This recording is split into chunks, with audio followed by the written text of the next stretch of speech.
a quick video for where we're at. You saw the last one doing the limit switches on the tool changer.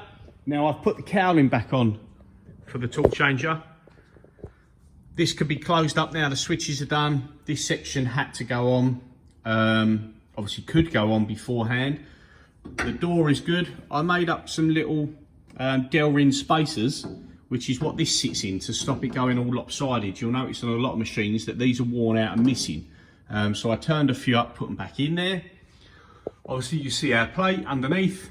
Everything there is good. This slides in and out nicely. Switches are refitted. Now on a lot of machines, this actually has just a steel folded bracket, and somebody's machined a block up, and to be fair, that's actually better. I like that a lot more. You can see over time when brackets have been worn and stuff like that, it's worn a nice groove in here. This, to be fair, was a little bit too long, the little section at the bottom, the little roller on there. So I removed that and I machined a smidge off of it, and this operates lovely now, nice and smooth, and the door opens, and that is good.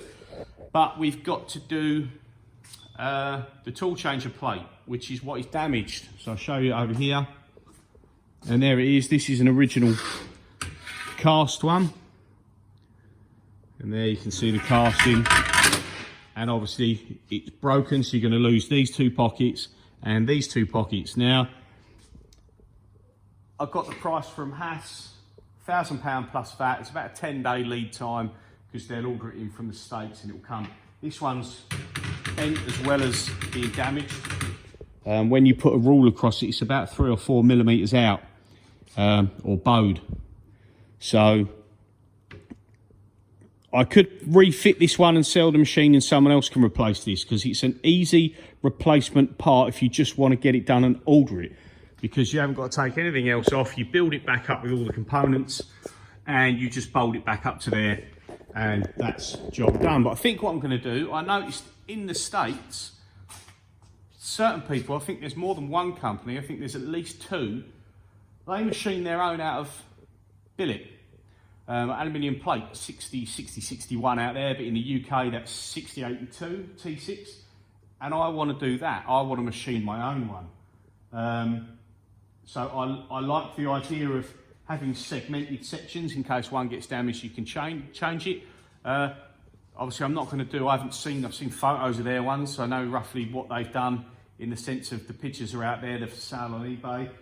No one offers that in the UK, and the problem is the price for their ones in America are actually pretty good. If that was in the UK, I'd just order it.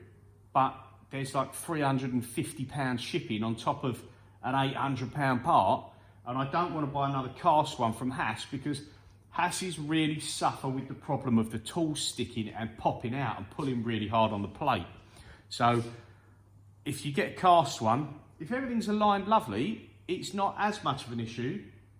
But the fact that tools get stuck after heavy roughing or long cycle times, I'd just be wary that the cast one's going to break. So I'm going to machine my own, like the ones they sell on eBay. I obviously do it ever so slightly different. I'm not just going to direct copy somebody's item, but I thought about it before on this and never realised one was available. I thought about it when I took that one apart when I first got it a couple of years ago.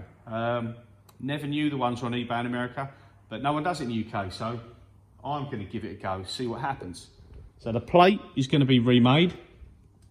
I've got a couple of bits of plate down there, 20mm thick plate for the main centre section. So at some point here I'll stop. Probably there'll be a step, and then you'll have segments and you'll have a main centre ring. I've drawn a standard plate up for the moment, and then I'll work from that. That's already drawn on the laptop. And then I've already cut up these pieces here, which they're 1/2 inch flat plate sections that we've cut up. There's 20 of them so far. And then that will be to machine these individual pieces here. And then I've got to build up the components here. And these are all your keys. So you've got your keys there for your tools. obviously going like so, and you've got your fingers.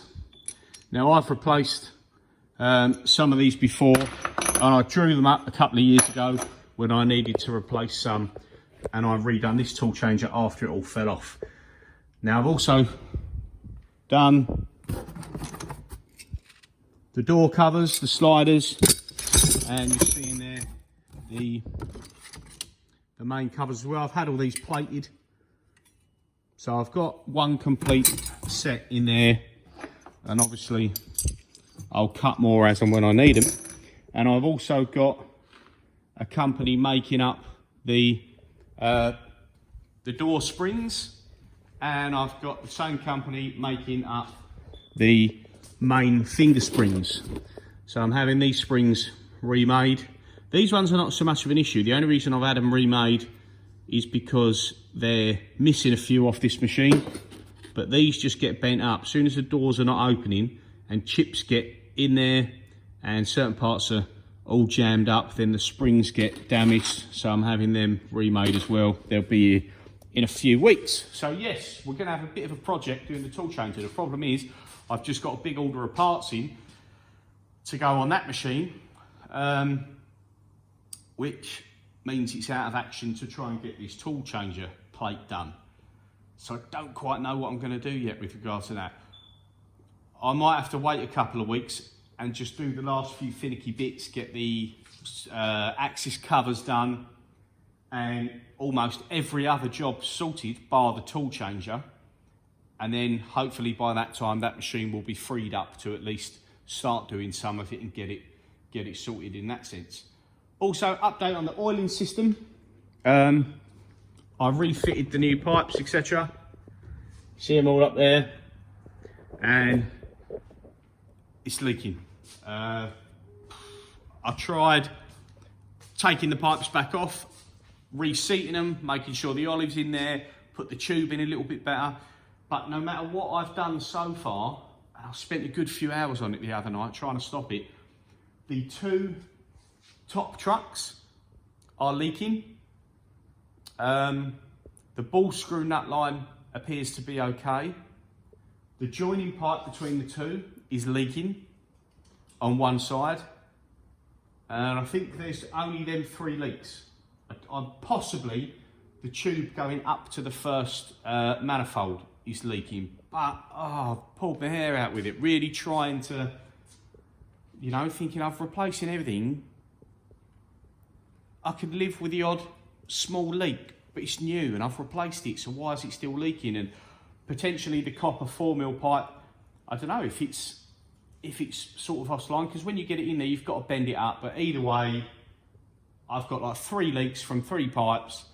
Now the trucks are getting oil, because the oil is actually, you're not going to see it there, you see the truck, the line's quite shiny, and on that one there's oil getting to the truck and there's oil getting to the ball screws. So even though there's leaks, there's an oil supply. So I could just say, look, let's just leave it.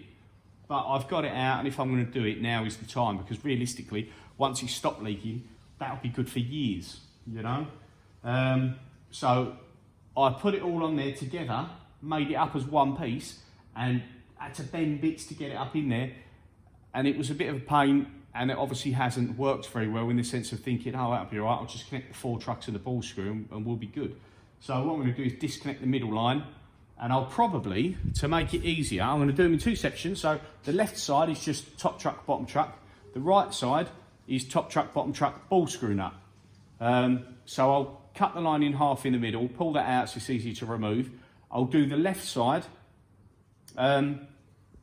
separate, and then I'll do the right side separate, and in the middle as a joiner I'm going to do what I've done down here. And just for the joiner, I think I'm going to use the 4mm airline pipe, which is like used down there.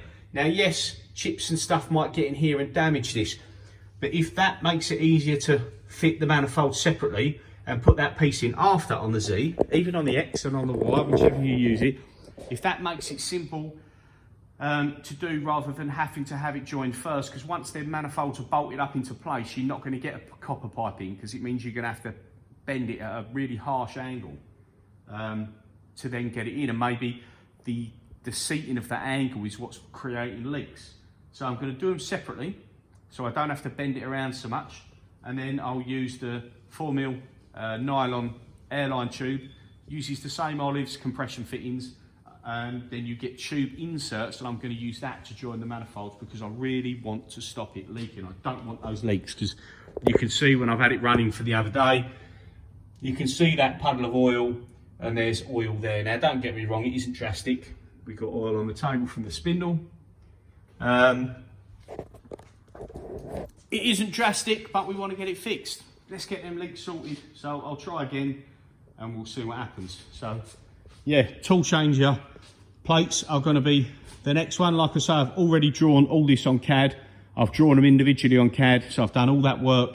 Good few hours getting that drawn and getting that right and checking sizes. And now I've got to work out the machining operations on each piece to get that carousel going. Worst case, if I get these leaks sorted, I get the axis covers done, I get it all buttoned up, get the new rubbers on the axis covers, because I've ordered the seal from Haas, I've ordered the brass wipers for the rear of the Y from Haas, and I've got a few other bits coming.